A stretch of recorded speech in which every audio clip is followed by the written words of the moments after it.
Muito bom dia, boa tarde, boa noite ou boa madrugada para você que está nos assistindo. Esse é Qual é o Meu Direito, Qual é o Seu Direito, Qual é o Nosso Direito.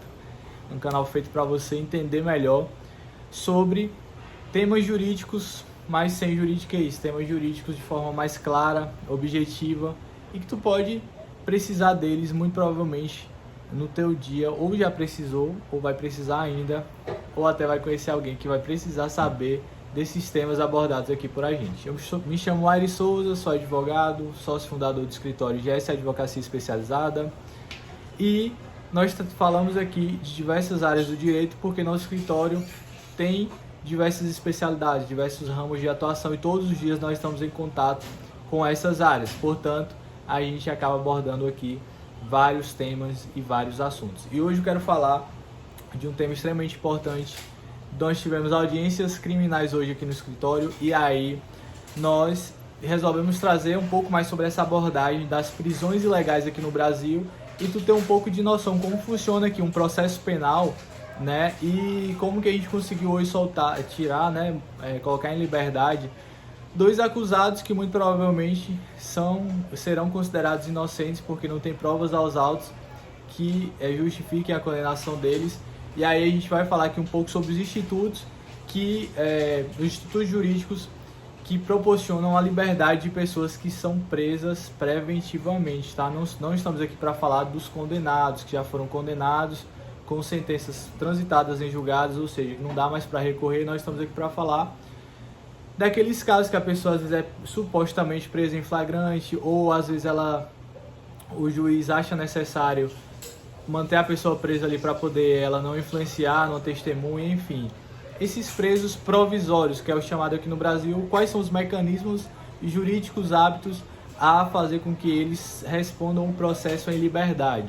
E aí eu quero falar de três institutos muito simples que nós temos aqui na nossa legislação brasileira, principalmente no processo penal, que é o habeas corpus, que é uma ação constitucional autônoma, a revogação de prisão preventiva e o relaxamento de prisão preventiva. Vamos lá, primeiramente o habeas corpus, gente, ele está previsto na nossa Constituição Federal e ele é chamado de remédio heróico, que é remédio por quê? Porque tem uma pessoa que está precisando ali, está tendo o seu direito lesado, está tendo o seu direito violado, e aí o habeas corpus ele serve justamente para coibir uma lesão ou uma ameaça de lesão a um direito constitucional do cidadão. E qual direito constitucional seria esse? A liberdade, gente. O segundo direito mais importante da nossa vida é a nossa liberdade. Porque, veja, primeiro o direito mais importante, a vida, né? A existência do ser humano. E o segundo, a liberdade. Não tem coisa pior do que você ser privado da sua liberdade, principalmente quando essa privação da liberdade é de forma ilegal, é de forma arbitrária, abusiva. Então, é chamado o remédio heróico, o habeas corpus, ou seja, significa corpo livre, para botar essa pessoa, para colocar essa pessoa que está presa ilegalmente em liberdade. Então, botar aquele corpo preso em liberdade. É o chamado habeas corpus. E o que é mais interessante no habeas corpus tem uma ótica bem interessante, que o próprio preso ele pode requerer ali, tem até uns casos que viralizaram na internet, que o próprio preso ele requereu ali o seu próprio habeas corpus dentro da prisão num papel higiênico, entregou ao policial lá, e isso foi parar nas redes sociais. Então assim, é um remédio tão importante que a pessoa pode fazer de qualquer lugar, a qualquer tempo. Você pode impetrar o habeas corpus com um parente. Óbvio que na prática é muito mais interessante você ter um advogado especialista atuando, advogando a seu favor no processo penal. Mas caso não tenha, qualquer cidadão, qualquer pessoa do povo, hoje tem modelos aí na internet, você conseguiria impetrar um habeas corpus em favor de alguém que está tendo a sua liberdade de vir ilegalmente cerceada.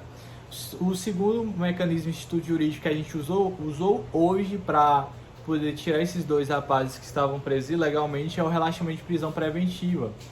E esse tipo de pedido a gente faz diretamente ao juiz que está analisando o processo penal. A gente mostra para ele o porquê que a prisão é ilegal e deve ser relaxada. E a pessoa deve responder o processo em liberdade, como manda a Constituição Federal, que todo aquele que for, salvo a pessoa estiver condenada sem direito mais a recurso, sem ter mais possibilidade de recorrer, ou seja, até que se prove o contrário, a pessoa presume-se inocente, presume-se que é inocente. É o instituto, o princípio aí da presunção de inocência. Então, justamente por conta desse princípio, a regra no processo penal é que as pessoas respondam o processo em liberdade e não na cadeia e não presas, certo? Então, isso é um instituto muito interessante também quando se prova que a prisão daquela pessoa é desnecessária, certo? Em réus primários, bons antecedentes, réus que têm família para criar, filhos, esposa, um trabalho fixo, carteira assinada e etc. E por último, a revogação de prisão preventiva, gente, mas não menos importante, é quando a prisão ela é desnecessária. Justamente quando aquele acusado praticou um crime ali de menor potencial ofensivo ou um crime insignificante, por um caso recente agora de uma mãe que furtou 2 fraldas no supermercado, é um crime insignificante perante a sociedade.